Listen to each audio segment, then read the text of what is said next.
Hello, my name is Dithya Janjana. Today we will examine how the Spanish flu began, all the deaths, or also known as the death rate, and the aftermath of the flu. About 50 million people died of this horrible pandemic. That would be about one third of the world. That would be about one third of the world's population, as said by the CDC.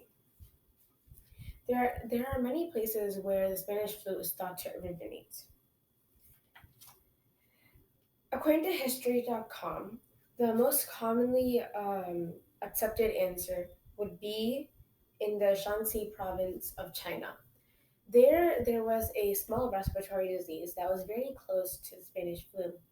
The patients with that respiratory disease also turned blue, just like the patients with the Spanish flu, and they both coughed up blood and had blood come out of their ears. Another place could be in Kansas at Camp Funston on March 4th, 1918. This could have been caused due to overcrowding of World War One because the U.S. needed to get troops, draft them, and then they needed to send them to camps.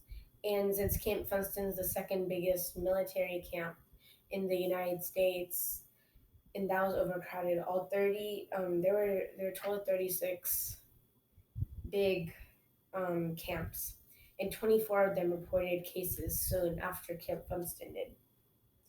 The overcrowding of Camp Funston during World War One drafting is shown in this picture here.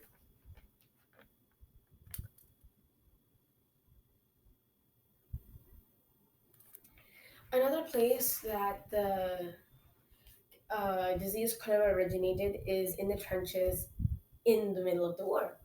This could have been in the trenches because there are a lot of diseases in the trenches.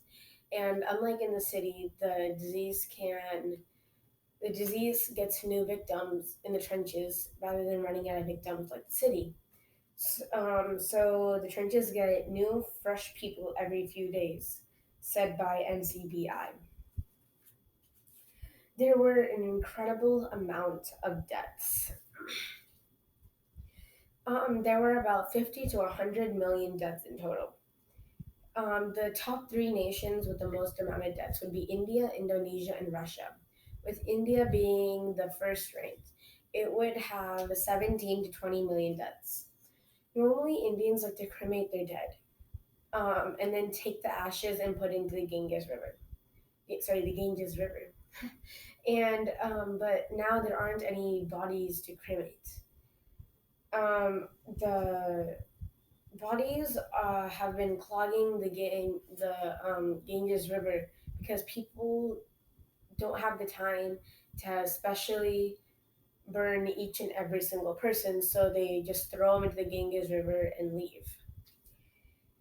In Indonesia is a very, very diverse country. And because of the diversity, it is very scary when a lot of cultures, religions, and languages die out, such as what happened during the Spanish flu. And lastly, there's Russia.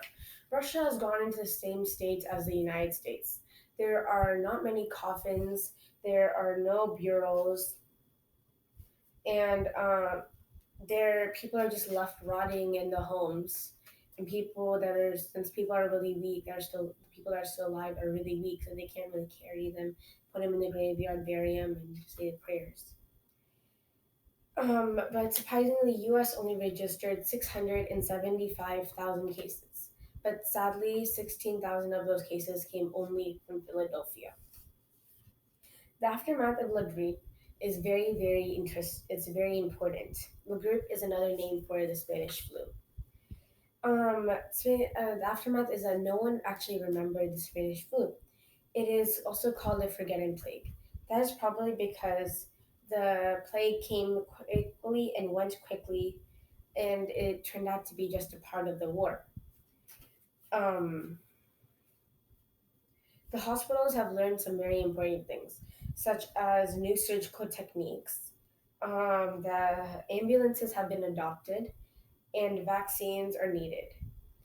And the health part of the government has actually created a health department right after this flu. Now it has created the health departments.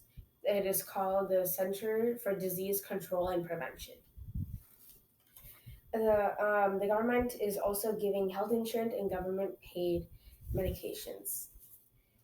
I have informed you about the beginning, the deaths, and the aftermath of the um, the Spanish flu. This would be a horrible time to be alive and to experience. Thank you.